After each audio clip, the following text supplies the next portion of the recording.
President Obama continues to pile up some serious FaceTime with the media during his farewell international tour. The president teamed up with Germany's Chancellor today for his third news conference of the week. And once again, the main topic of conversation was his soon-to-be successor. Correspondent Kevin Corke shows us what happened from Berlin. It was both a reminder and a warning. Democracy is hard work. Standing alongside German Chancellor Angela Merkel, President Obama today said the recent political shockwaves to hit the U.S. and Europe should serve as a cautionary tale to never take democracy for granted. Because we have lived in an era that has been largely stable and peaceful, there is a tendency, I think, to assume that that's always the case. And it's not. On what's expected to be his final overseas trip as president, Mr. Obama and Ms. Merkel spent much of their joint news conference fielding questions about President-elect Donald Trump.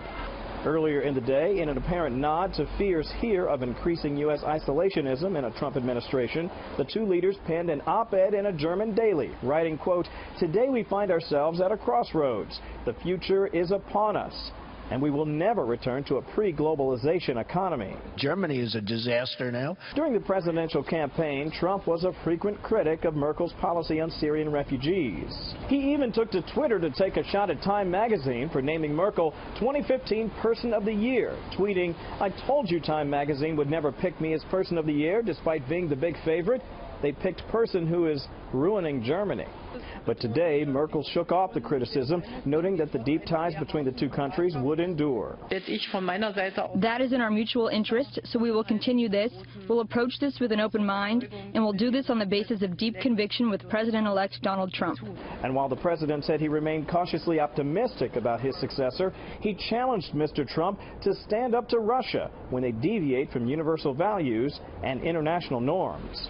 My hope is that he does not simply take a realpolitik approach and suggest that, if we just cut some deals with Russia, that we just do whatever is convenient at the time.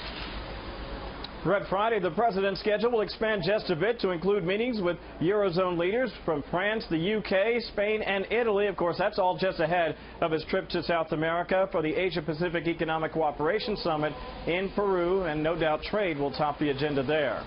Brett? Kevin Corke traveling with the president in Berlin. Kevin, thank you.